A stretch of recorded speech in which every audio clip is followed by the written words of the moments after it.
Ok, vamos a empezar a ver la regulación nerviosa de la respiración. La verdad es que es un tema un poquito complicado. Todos los temas que tienen que ver con neuro suelen ser complicados, más que nada por tantos centros de la regulación, que si tal fibra, que si tal cosa. Pero la verdad es que este tema, ya cuando te pones a pensarlo desde un punto de vista más lógico, más que nada más allá de un grabártelo a fuerzas, es un tema que suele ser un poquito más fácil.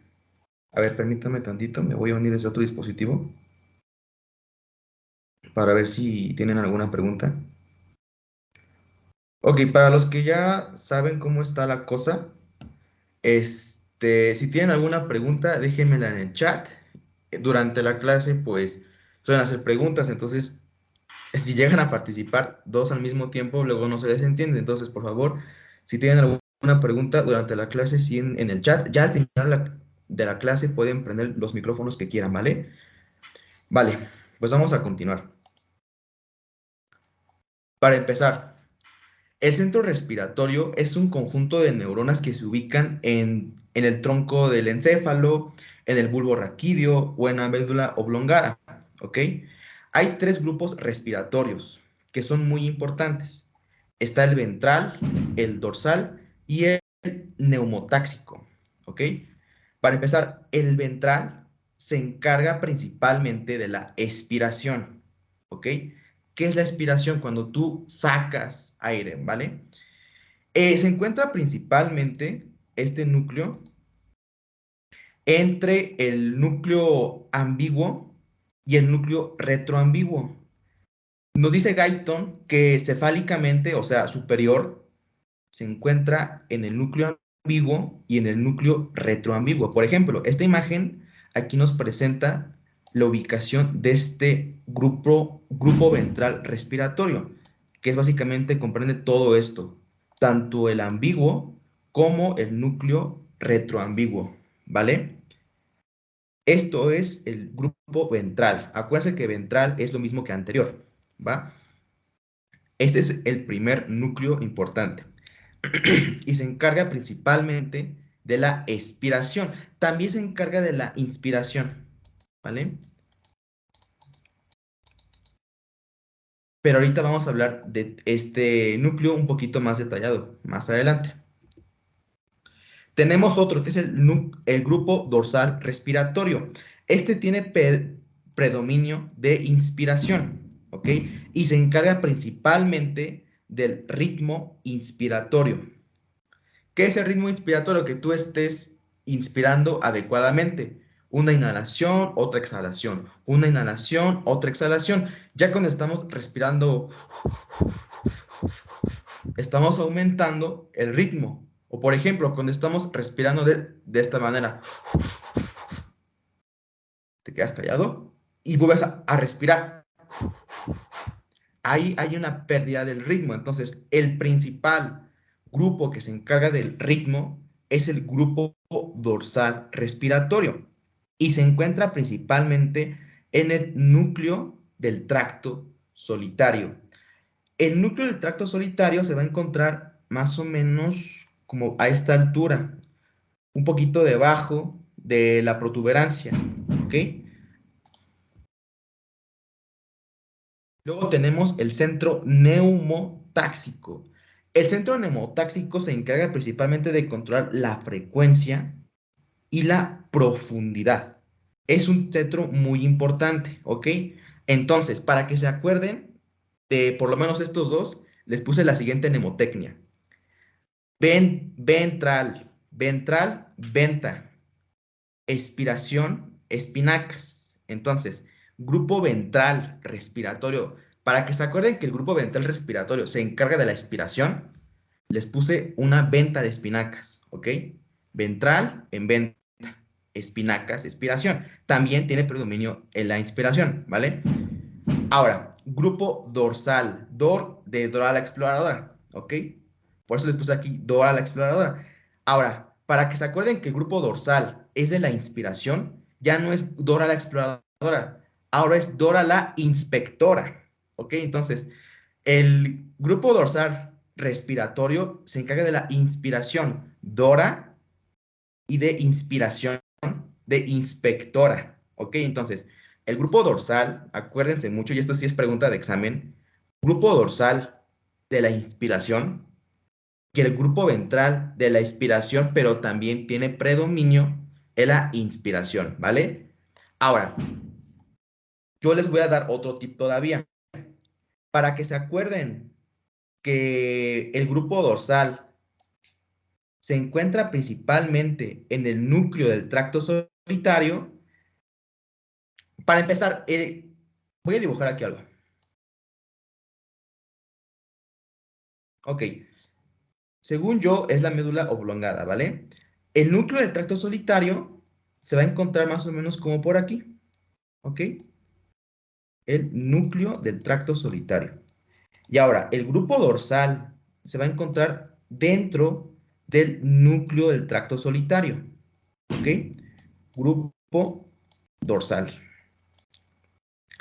Ahora, en este núcleo del tracto solitario van a desembocar fibras del nervio vago, ¿ok? Mejor con otro color. Del nervio vago, ¿ok? El nervio vago. Entonces, para que se acuerden que el nervio vago desemboca en el núcleo del tracto solitario, que este a su vez contiene al grupo dorsal respiratorio que se encarga de la inspiración, ahora imagínense a Dora la exploradora siendo vaga. De hecho, aquí le voy a dibujar una barbita para que se acuerden que Dora la exploradora es vaga, o sea, es alguien que le gusta mucho la calle, ¿no? Por eso, nervio vago, y aparte los vagos suelen ser gente muy solitaria, o sea, ustedes ven un vago y está solito, ¿no? Por eso, núcleo del tracto solitario desemboca el nervio vago, ¿ok? Acuérdense de esta mnemotecnia. Yo en su momento así me las aprendí, y bueno, cada quien puede crear su propia mnemotecnia. Yo les propongo esta que me sirvió mucho a la hora de mi examen de fisio, pero bueno, entonces, ventral, expiratorio, pero también tiene predominio inspiratorio, ¿vale? Dorsal, principalmente la inspiración, se encuentra en el núcleo del tracto solitario y el ventral, ¿dónde se va a ubicar? A ver, otro dibujito. El ventral, como su nombre lo indica, en la parte ventral y dorsal, o sea, en la parte anterior, ¿vale?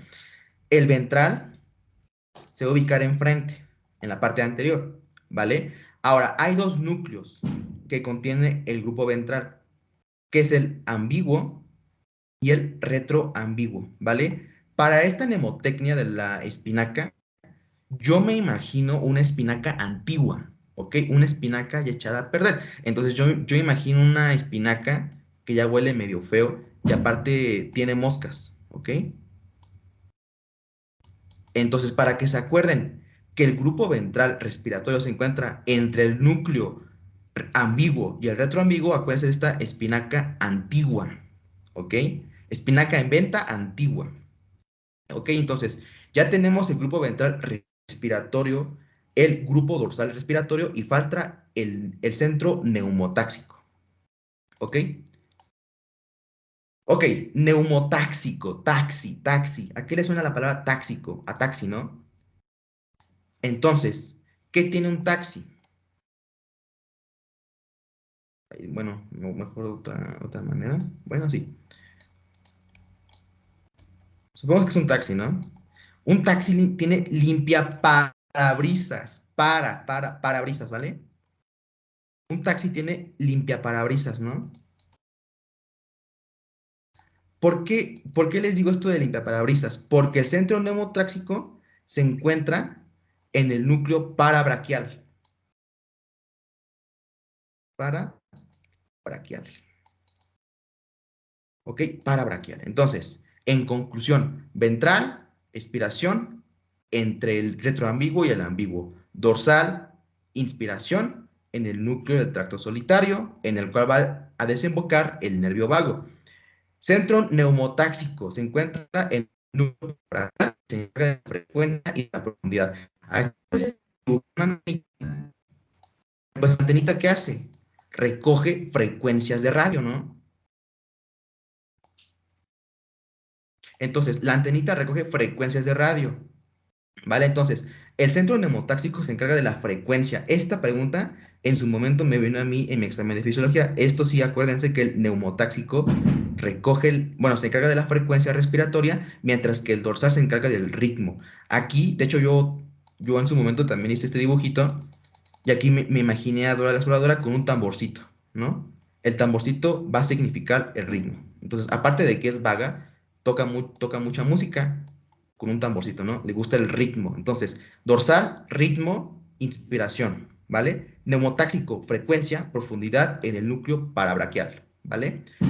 Esta nemoctina está bien padre porque les va a solucionar muchísimas cosas, ¿vale? No se aprendan todo de a golpe, sino que también razónenlo, y si no lo pueden razonar, las mnemotecnias son bien, bien buenas, ¿va?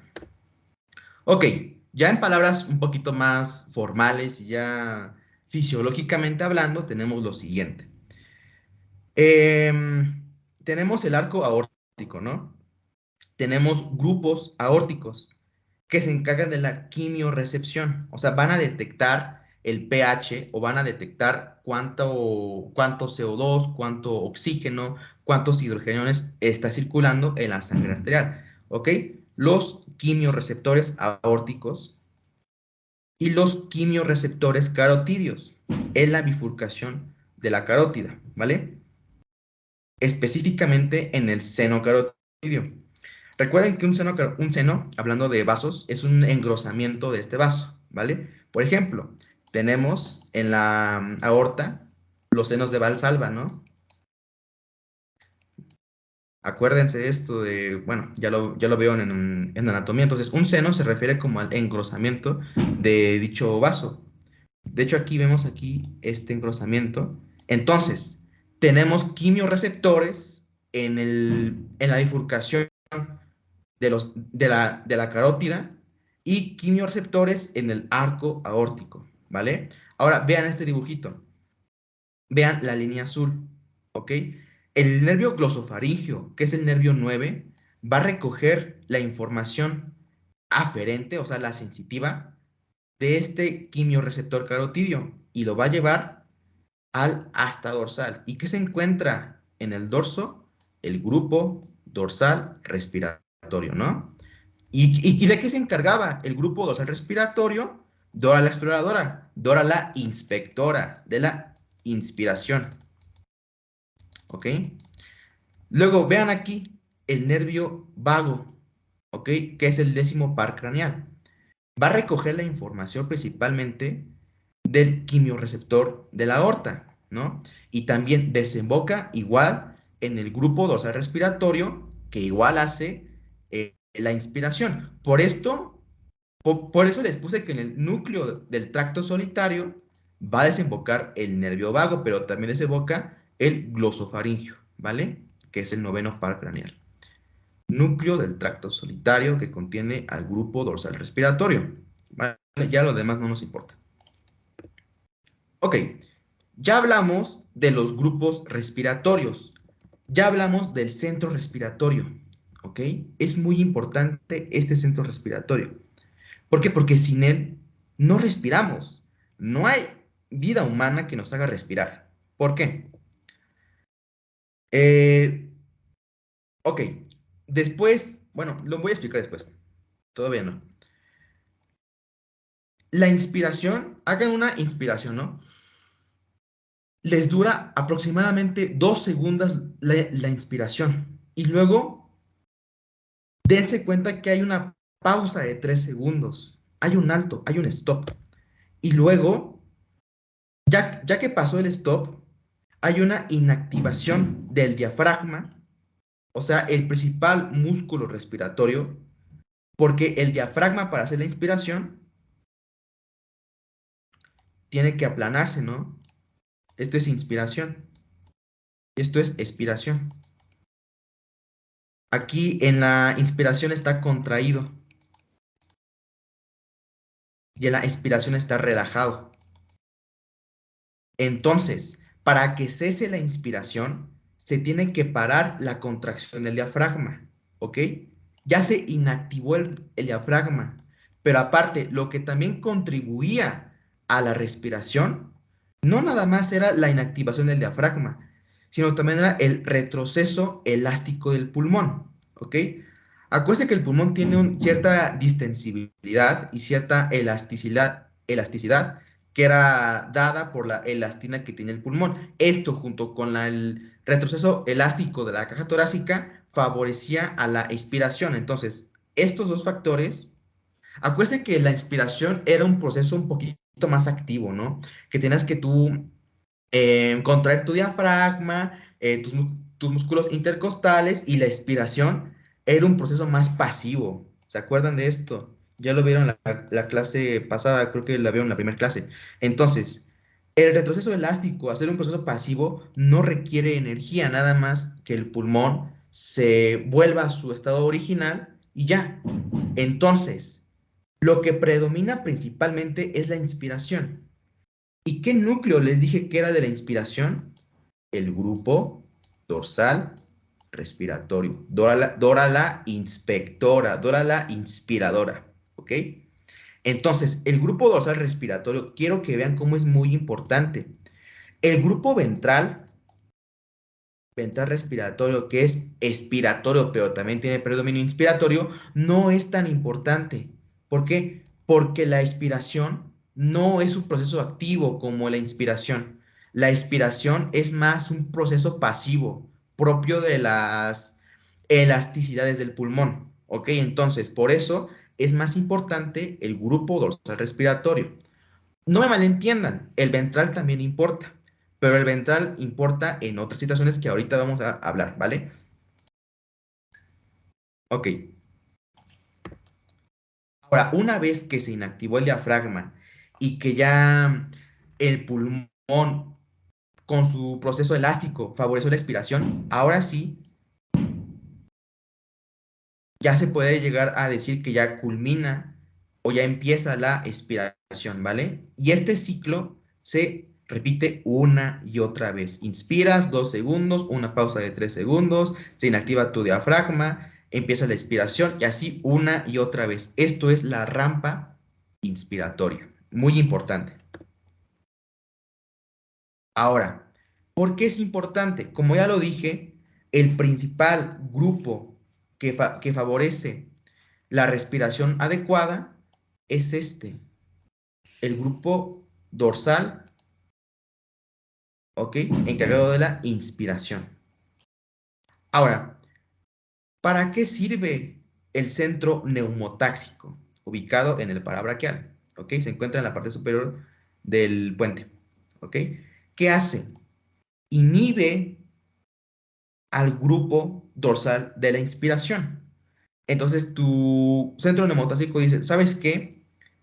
Quiero que inspires más rápido y aparte quiero que en vez de 2 segundos que te tardes, quiero que ahora sean 0.5.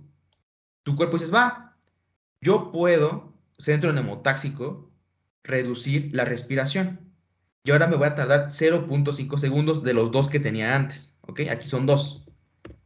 El centro neumotáxico inhibe. Y entre más señales lance el centro neumotáxico, va a cortar la rampa inspiratoria. Si se dan cuenta, la rampa inspiratoria era un poquito más alta aquí, ¿ok? Lo que hizo el centro neumotáxico es deprimirla y hacerla más chiquita y más rápida. Entonces, si aquí se tardaba, pónganle ustedes que 6 segundos, lo que hace el centro neumotáxico es que obliga a que sea más rápido. Entonces, acelera el centro neumotáxico, su acción acelera la frecuencia respiratoria, ¿ok? Estamos empezando y acabando y empezando y acabando más rápido esta rampa inspiratoria. Estamos aumentando la frecuencia cardíaca, digo, la frecuencia respiratoria, ¿ok? Y estamos acelerando cuánta cantidad de aire ingresa y sale del pulmón. Aumentamos la ventilación pulmonar. Entonces, el centro neumotáxico, su principal acción es limitar la inspiración, inhibe la acción del núcleo dorsal, ¿ok? Y acorta la rampa inspiratoria. Esto sí es pregunta de examen, chicos. Entonces, acorta la rampa inspiratoria y aumenta la frecuencia respiratoria, tal y cual como ya lo expliqué, ¿vale? Muy importante este centro neumotáxico, muy importante. ¿Se dan cuenta cómo el neumotáxico estamos controlando la frecuencia respiratoria? Si el centro neumotáxico no tiene tantas señales, tu rampa inspiratoria, en vez de tardar 0.5 segundos, se puede ir hasta 3 segundos. Y luego 3 de aquí. Entonces, tendremos la frecuencia respiratoria más lenta. Entre más señales te lance el centro neumotáxico, más frecuencia respiratoria, porque estamos inhibiendo el grupo dorsal. Y mientras menos señales te dé, va a ser menor la frecuencia respiratoria, ¿vale? Ok.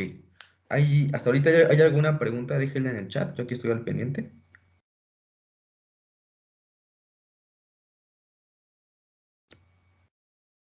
Sale, creo que no. Déjenmela en el chat, les prometo que estoy aquí al pendiente, ¿va? Ok. Ya hablamos un poquito del grupo respiratorio dorsal, ¿no? Que se carga de la inspiración, su inhibición por el centro neumotáxico, acorta la rampa inspiratoria. Ya vimos de que en él va a desembocar el vago y el glosofaringio, que el vago recoge la información del grupo carotidio, mientras que el glosofaringio recoge la información, digo, perdón, el vago recoge del aórtico, mientras que el glosofaringio recoge la información del grupo del seno carotidio, ¿va? El ventral, ¿qué hace?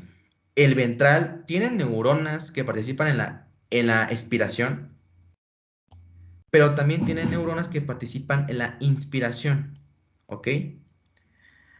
Ahora, ¿en qué momento activamos el ventral? Como ya les dije, el ventral no se ocupa en la respiración tranquila, ¿vale? El que principalmente está siempre trabajando es el dorsal. Entonces, el ventral, ¿en qué momento lo ocupamos? Ok, supongamos que estamos haciendo ejercicio, ¿no? Estamos haciendo muchísimo ejercicio y, y le llega información del nervio vago que tenemos poco oxígeno en sangre, ¿no? Le llega esta información al grupo dorsal y le dice al ventral, ¿sabes qué? Yo ya estoy mandando señales de la corteza y de la corteza a la médula para que me aceleren la respiración, aumentando la velocidad de contracción del diafragma y de los intercostales, pero no me es suficiente. ¿Sabes qué? Échame la mano, tu grupo ventral, tú que funcionas de expiración y de inspiración, échame la mano, ¿no? Dile a tus músculos expiratorios, dile al abdominal, al músculo recto abdominal, que comprima tus vísceras. Ya échame la mano con la inspiración también, ya que andas. Yo sé que tú eres expiratorio, pero también échame la mano con la inspiración. Entonces, la señal es tan potente que le llega una parte de la señal al grupo ventral. Y el ventral dice, ¿sabes qué? Va, nada más porque tú me lo estás pidiendo, voy a hacer que el diafragma aumente su contracción y su relajación y que los músculos intercostales también me echen la mano, ¿vale? Ya sea aumentando la expiración y aumentando la inspiración. Entonces, el único momento que el grupo ventral respiratorio va a ser útil es en el ejercicio o cuando hay una demanda de ventilación o cuando ya hay un exceso de hidrogeniones o cuando ya hay una hipoxemia ya muy grave. Es la única vez que el ventral respiratorio va a echar la mano, ¿vale? Actúa principalmente el dorsal, pero el ventral nada más en situaciones de ejercicio, ¿va? Entonces, sus neuronas ayudan a la expiración y a la inspiración y, bueno, este centro no participa en el ritmo de la respiración, ¿vale? Ok, vamos a hablar del reflejo de Herring-Brauer. Supongamos que tenemos los pulmones infladísimos, están llenos de aire. Esta cantidad de aire va a ser detectada por los receptores de distensión. ¿En dónde se ubican estos receptores de distensión? Se ubicarán en las arterias del alveolo, en el alveolo, no. En las paredes bronquiales,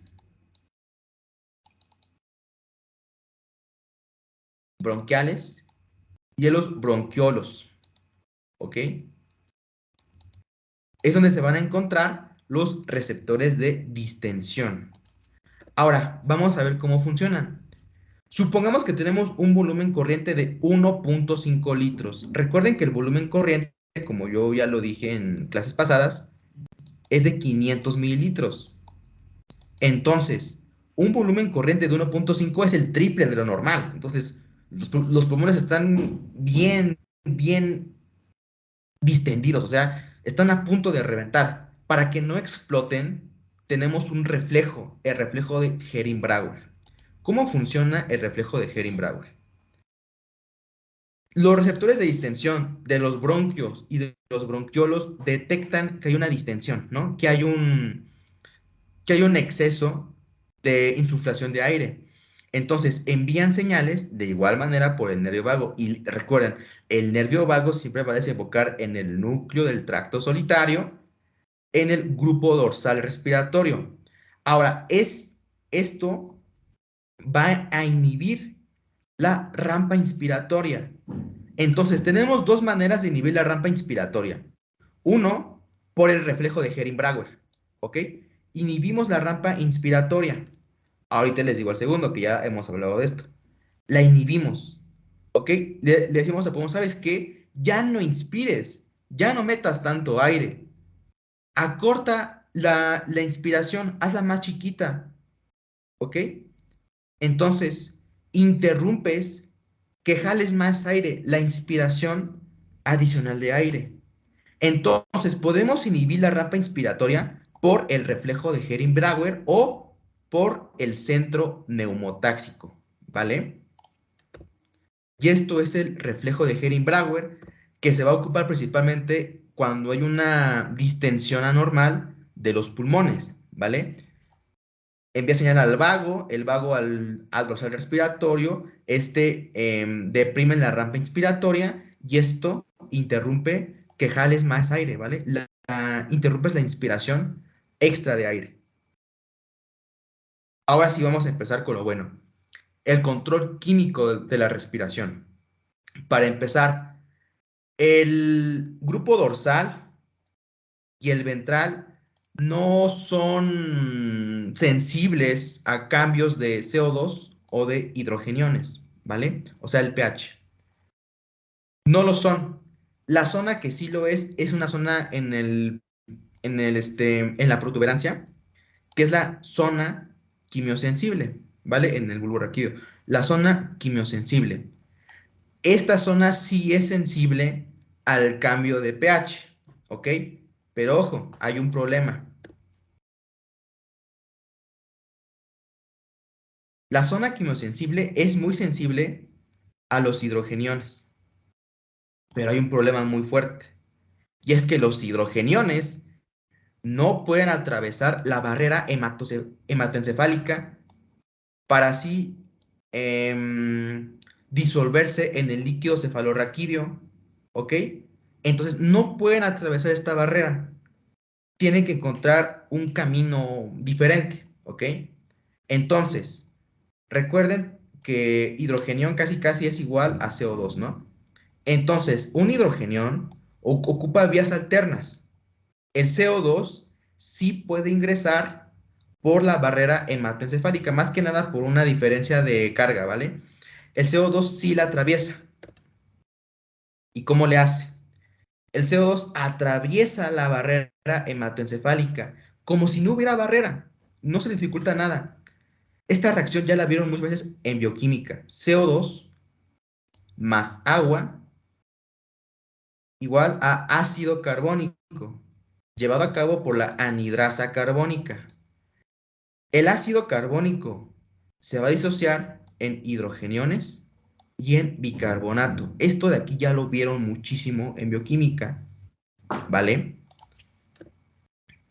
Entonces, una vez que el CO2 ya atravesó la barrera hematoencefálica, ahora sí es capaz de estimular a la zona quimiosensible. Acuérdense que esta zona, ahí está muy feo, va a ser esta, ¿vale? Aquí va a estar el grupo dorsal y el grupo ventral. Una vez que el hidrogenión atraviesa, ahora sí ocurren los mecanismos para contrarrestar esto, ¿vale? Ahorita vamos a hablar de esto.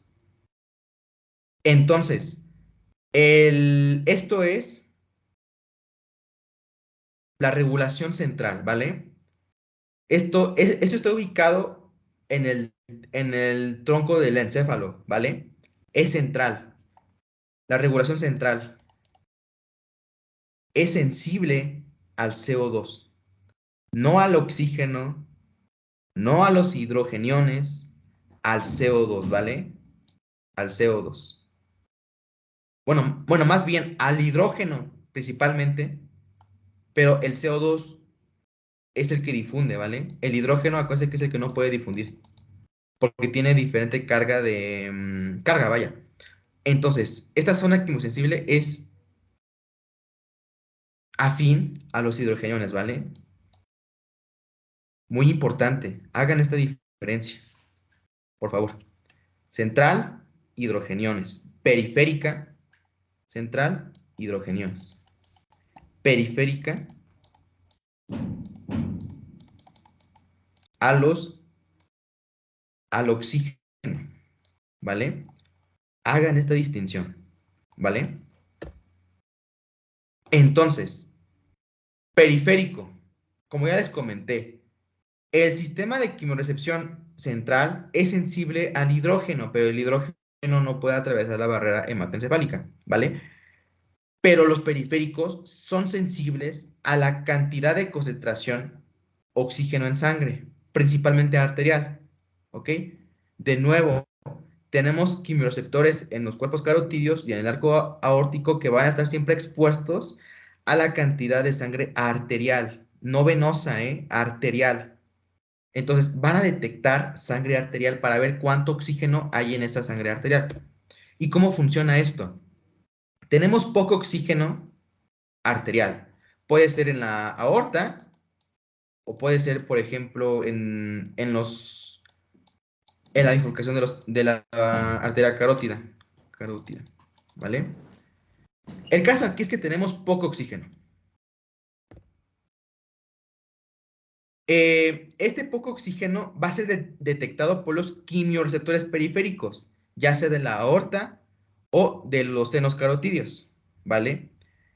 Este poco oxígeno es detectado por canales de potasio sensibles a oxígeno.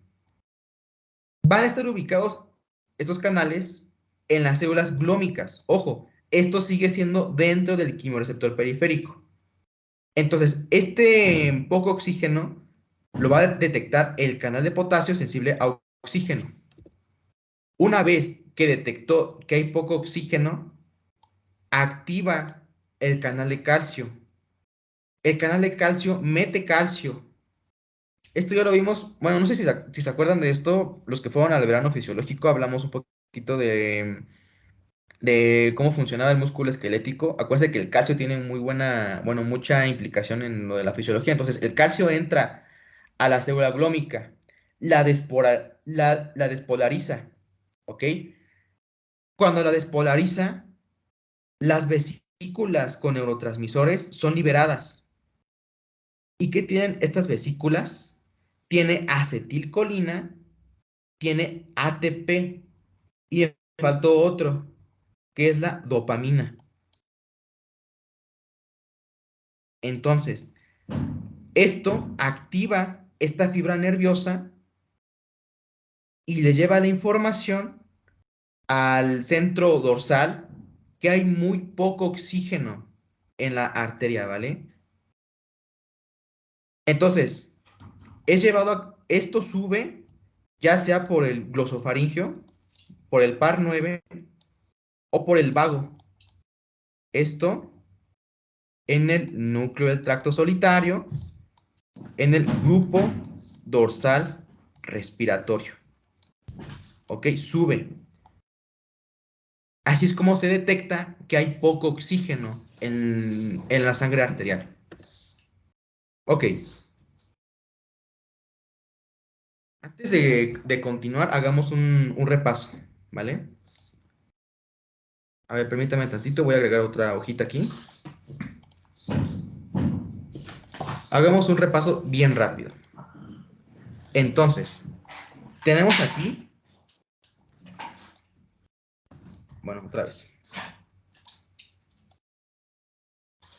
Tenemos aquí una arteria, ¿vale? Tenemos aquí, a ver, permítanme, así, ¿no? Tenemos aquí el tronco del encéfalo. Tenemos el grupo dorsal respiratorio. Grupo dorsal respiratorio. Tenemos que se encuentra en el núcleo del tracto solitario. Y tenemos enfrente el grupo ventral respiratorio. Grupo ventral respiratorio, ¿vale? En el ambiguo y en el retroambiguo. También tenemos el centro neumotáxico, que va a ser de color morado, ¿no? El neumotáxico. Ubicado en el núcleo parabraquial.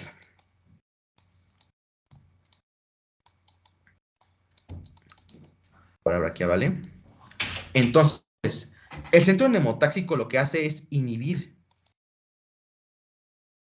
al grupo dorsal respiratorio que se encarga de la inspiración, lo inhibe, ¿ok? Ahora, tenemos la barrera hematoencefálica, va a ser de color negro, No ¿no? se Porque no ve lo... la pantalla, perdón. Ahí no me digas eso. A ver, permítanme.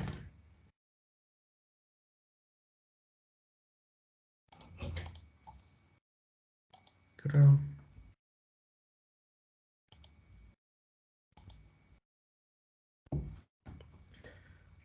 Ok, Ay, ya ya. se ve. Gracias.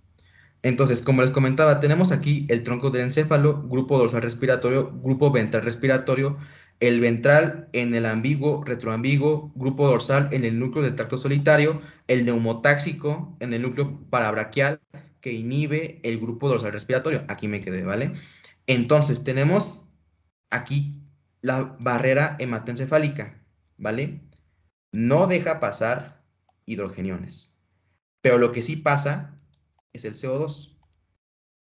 Supongamos que tenemos un exceso de CO2, ¿vale?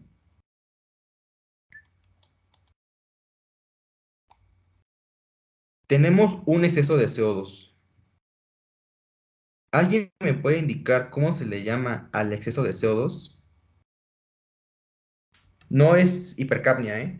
Es tiene que ver con bioquímica. Ya lo vieron antes.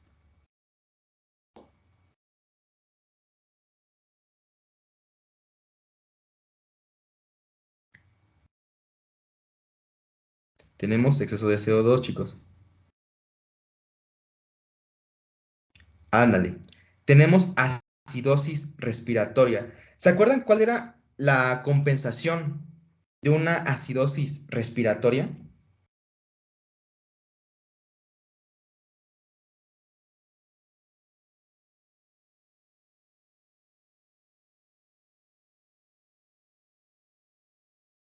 Respiración de Kussmaul, ¿ok?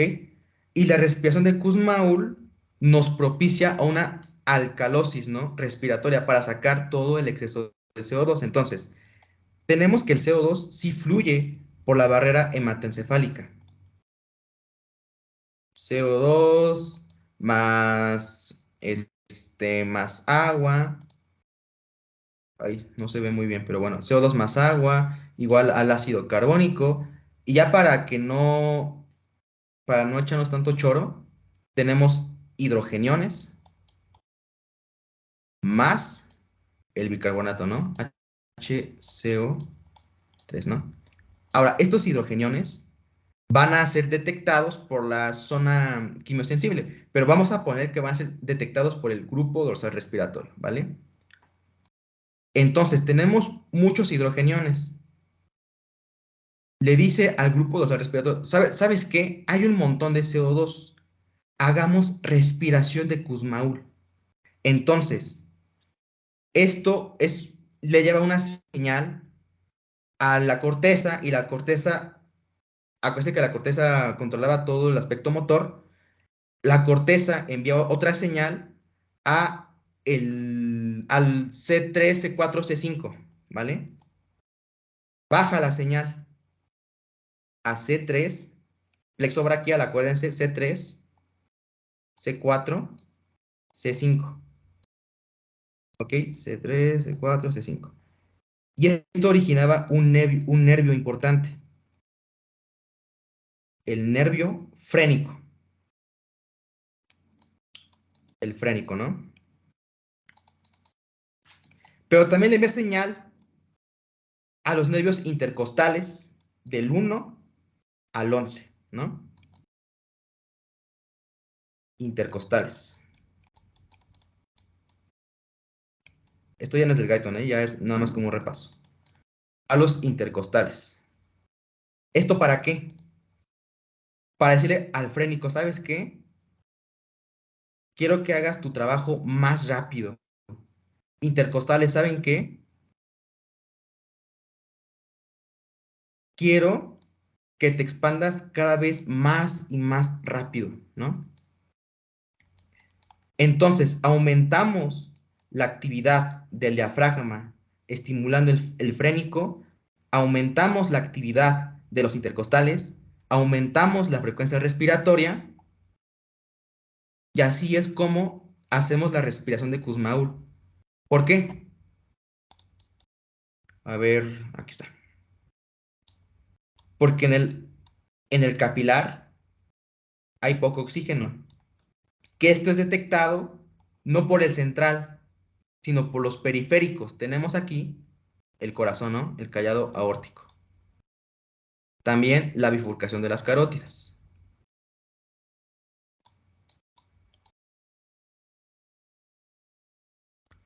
Derecha, izquierda, ¿no?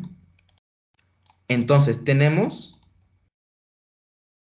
que el grupo aórtico y el grupo carotidio detecta poco oxígeno en sangre. Poco oxígeno, ¿no? Entonces, el aórtico va a ser llevado por el vago. De igual manera al grupo dorsal respiratorio. Y estos dos por el glosofaringeo, por el par 9. De igual manera al grupo dorsal respiratorio. Entonces, todos estos efectos, el poco oxígeno, el aumento del CO2 o una acidosis, una acidemia, tendremos el aumento de la frecuencia respiratoria. ¿Para qué? Tenemos poco oxígeno. Entonces, pero tenemos mucho CO2, ¿no? Entonces, ¿para qué queremos hiperventilarnos? Para sacar este CO2. Lo sacamos el exceso, para que así podamos meter oxígeno, pero más que nada para sacar el CO2, ¿vale? Entonces, por eso hiperventilamos y por eso tenemos un aumento de función del frénico de los intercostales para aumentar la acción del diafragma y de los intercostales, ¿vale? Por el C3, C4, C5. Y vale, en conclusión, esto es todo el tema, ¿vale? Súper fácil. Muy fácil. No tiene más chiste. Ah, bueno, otra cosa que se pasó con Tales. El sistema de grupo de los quimioreceptores periféricos también van a detectar no nada más el poco oxígeno, sino que también van a detectar los hidrogeniones y el CO2. Pero el favorito es el oxígeno. Este de aquí, el periférico, va a funcionar más rápido que el central. Entonces, el periférico también se va a ocupar en situaciones de ejercicio, ¿va? Todo el tema del Guyton del ejercicio me lo voy a saltar, porque esto es lo más importante, y todo el aspecto clínico, nada más voy a hablar de lo más importante, ¿vale? Que es la respiración de chain strokes y lo de el SAOS, ¿va?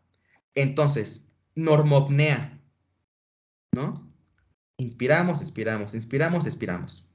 Tenemos la respiración de Kussmaul, que es la que ustedes saben, ¿no? En caso de sepsis, de salicitatos, de acidosis o alcalosis, bueno, más bien acidosis metabólica, ¿no?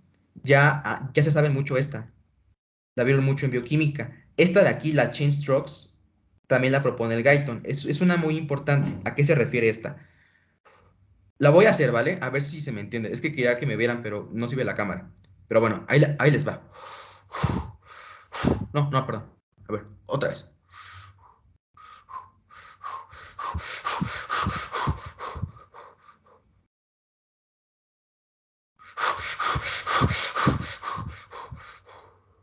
Entonces, la respiración es leve.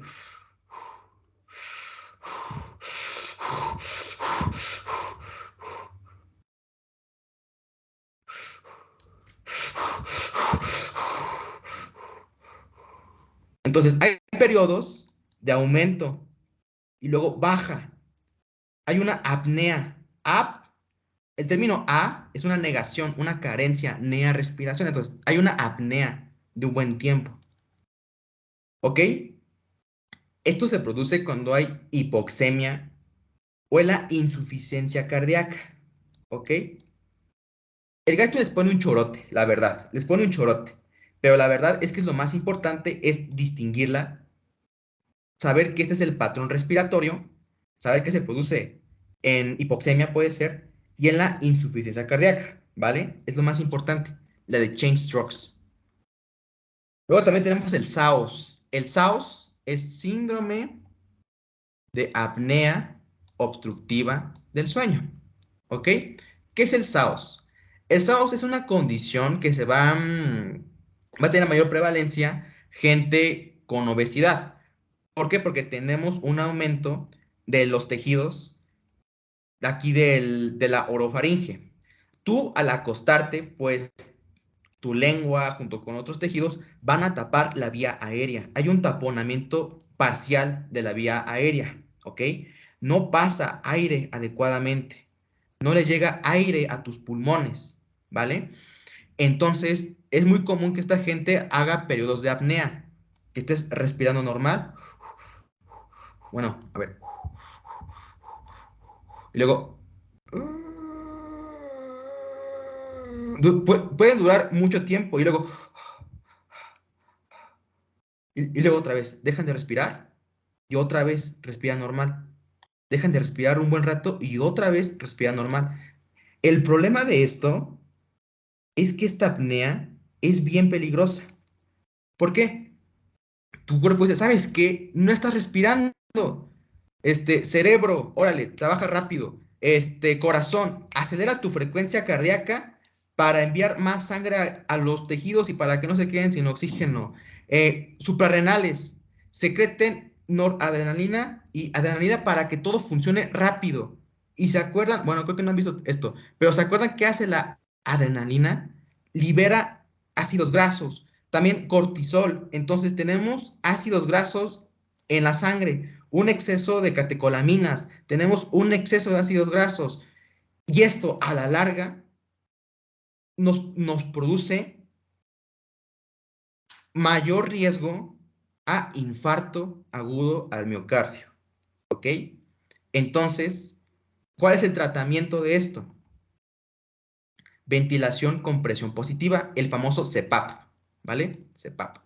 El Guyton propone una cirugía, pero la verdad es que el CPAP es el tratamiento de elección, ¿vale? El CPAP. ¿Qué es el CPAP? Tú te pones un aparatito que te produce presión positiva para que así tus tejidos ya no aplasten la vía aérea y ahora sí puedas respirar correctamente en las noches, ¿vale? El CPAP. Vale. Ahora lo mismo de siempre, chicos.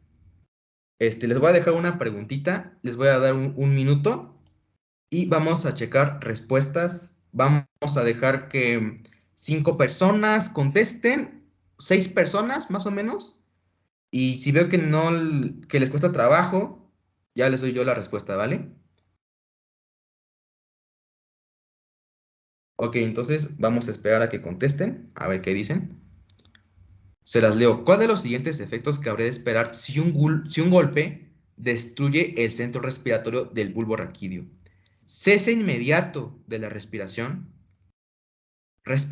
apnéustica, atáxica, rápida o ninguno, ¿vale? Más que nada porque la respiración seguirá siendo normal. Ya va una persona.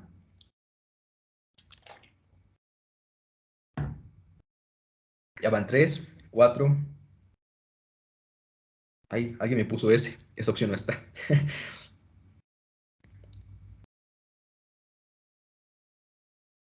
Ya lo borro. No te preocupes. Entonces, la opción correcta, como todos saben, es la A. ¿Por qué? Pues el cerebro es el que controla todo, ¿no? El cerebro, si se dan cuenta, todo desemboca en el cerebro. Todo. Las vías aferentes, como son el vago o el glosofaringio, y las eferentes, que es el frénico y el intercostal. Si nosotros destruiríamos esta región, el centro respiratorio, pues simplemente no hay algo que mueva al nervio frénico, no hay algo que le diga a los intercostales que se muevan rápido o lento, simplemente nos morimos. O sea, opción A, cese completo de la respiración, ¿vale? Va, la 56.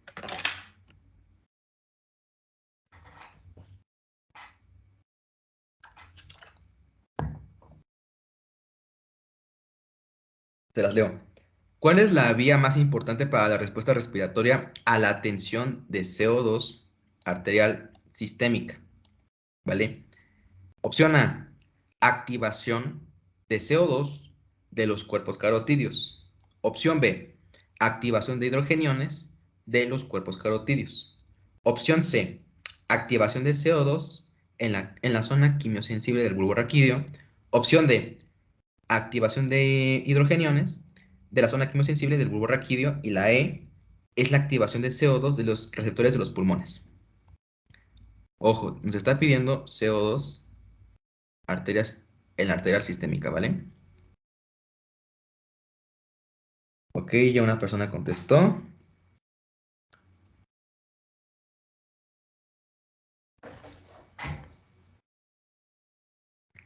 Van 3, 4.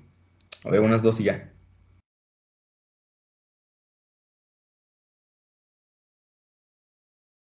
Ah, ya están. Ya están, ¿vale? La respuesta correcta, efectivamente, era la D. Acuérdense que la zona quimiosensible es muy sensible al hidrógeno, ¿sí? Por eso esta era la correcta. La zona quimiosensible no es la C, porque no es sensible al CO2, ¿vale? Los hidrogeniones tienen que atravesar la membrana, ¿ok? La atraviesan. No, perdón, no pueden atravesarla. No pueden. Por eso el CO2 la tiene que atravesar y el CO2 se tiene que transformar en hidrogeniones. Y son estos los que activan la zona quimiosensible, no el CO2, sino son los propios hidrogeniones, ¿va? Por eso la D era, la C no es. Los cuerpos carotídeos son sensibles principalmente al oxígeno, ¿vale? En una hipoxemia. Al igual que estos. O sea, esto no es, ni esto. Porque las carotídeos son sensibles al oxígeno, no al CO2 ni a los hidrogeniones, ¿vale? Y la activación de los receptores en los pulmones, aquí tampoco. Los pulmones tienen receptores de distensión y esos son sensibles a la distensión de los pulmones cuando el volumen corriente es mayor a 1.5 litros, ¿vale? No a la cantidad de CO2, no a los hidrogeniones, no al oxígeno, ¿va? 57. El ritmo básico de la respiración es generado por neuronas en el bulbo raquídeo. ¿Qué hecho limita la duración de la inspiración? Muy importante. Y los aumentos en la frecuencia respiratoria. ¿Ok? Centro apneústico, grupo respiratorio dorsal, núcleo del tracto solitario, centro neumotáxico o el grupo respiratorio ventral. Ok, ya tengo 3. Esta estaba muy fácil, la verdad. Esta es pregunta de examen, ¿eh? De hecho, yo les puedo asegurar que tal cual van a copiar y pegar esta pregunta. La D, muy bien. Centro neumotáxico. Por la mnemotecnia. Acuérdense que era el taxi que tenía ondas de radio que detecta frecuencias, ¿vale? El neumotáxico también limita la inspiración, la corta, disminuye la rampa inspiratoria, aumenta la frecuencia respiratoria, ¿vale? Centro neumotáxico, ¿vale? El apneústico es un centro que se ubica un poquito debajo del neumotáxico. Lo que hace es la respiración profunda. Eso hace el centro apneústico. No viene en el Guyton, pero por ahí lo investigué. El dorsal respiratorio se encarga de la inspiración, pero no de todo lo demás. El tracto solitario viene a ser casi casi lo mismo que el dorsal y el ventral nada que ver, ¿no? Nada más el ventral es en el ejercicio, ¿vale? 58. Cuando el impulso respiratorio para un incremento de la ventilación pulmonar aumenta con respecto a lo normal, un grupo especial de neuronas respiratorias que están inactivadas, ¿ok? Inactivadas durante la respiración no tranquila, se vuelven activas, por lo que contribuyen al impulso respiratorio. ¿Qué estructura están situadas estas neuronas? El apneústico, respiratorio dorsal, núcleo del tracto solitario, neumotáxico o el grupo respiratorio ventral. Está muy fácil esta pregunta. Está regalada. Y sí, todos están perfectos, ¿vale? Grupo respiratorio ventral. Les comenté. Ahí está muy feo mi médula. Pero les comenté, el dorsal se encarga de la inspiración. El ventral de la expiración, pero también inspiración. El ventral únicamente en situaciones de ejercicio. Le dice el ventral el dorsal al ventral. ¿Sabes qué? Ayúdame, échame la mano. ¿Tú qué haces? Expiración, inspiración, échame la mano, ¿no? Ayúdame al impulso respiratorio. Y esto es principalmente en el ejercicio, ¿vale? Este de aquí no es, no es, no es y no es, ¿vale? Neumotáxico acorta, bueno, inhibe el grupo dorsal, no es. El tracto solitario, pues ahí está ubicado el respiratorio dorsal y el apneústico que se encarga de la inspiración profunda, ¿va? Creo que ya es la última. Ok. Las terminaciones aferentes sensoriales del reflejo de Herring-Brauer son mecanorreceptores localizados en las carótidas, alvéolos, intercostales externos, bronquios y bronquiolos y el diafragma. Aquí les puse la imagencita, ¿sí se acuerdan? Ok. Va una persona, van dos, van tres, van cuatro, va. Muy bien. La respuesta correcta, como todos ya la pusieron, es la D. ¿Por qué? Acuérdense, el pulmón tiene receptores de distensión. ¿En dónde? En los bronquios y en los bronquiolos. Les puse hasta la imagen de la tráquea y de los bronquiolos y del árbol, ¿no? Aquí se van a ubicar estos receptores de distensión, ¿va? Bueno, el Guyton también nos habla de otros receptores que son los receptores J. J que se van a ubicar no en los bronquios, sino que se van a ubicar en los capilares pulmonares. en los capilares. Y esos van a detectar congestión. Congestión. ¿Se acuerdan del edema pulmonar que ya les hablé? Bueno, los receptores J van a detectar congestión, por ejemplo, en un caso de edema, y esto nos va a dar la sensación de la disnea, ¿no? Dificultad, un discapacitado, desacuerdo, desorganización, dificultad, nea, respiración. La dificultad para respirar, ¿vale? Por los receptores J, pero estos son en capilares y estos detectan congestión capilar, ¿vale? No distensión, por ejemplo, en el reflejo de Herring-Brauer, ¿va? Ya chicos, será todo. ¿Hay alguna pregunta? Ya pueden poner su micrófono, pueden dejarlo ahí en el chat.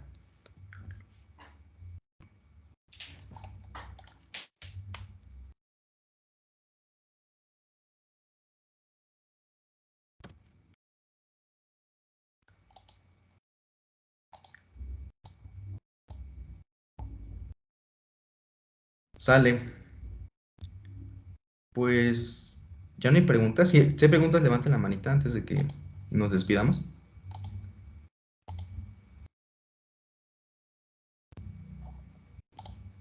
Yo la puedo prender, ¿no? Sale chicos, pues creo que ya terminamos la clase de hoy. Belén, no sé si quieres decir algo. Sí, pues muchas gracias a todos nuevamente. Recuerden que mañana tenemos la primera asesoría de sistema renal y pues los esperamos. Cuídense mucho y muchas gracias a todos. Buenas noches. Sale chicos, muchas gracias por venir. Ya fue la última vez que los veo, ¿va? Hasta luego. Ya nos voy a volver a ver. Bye.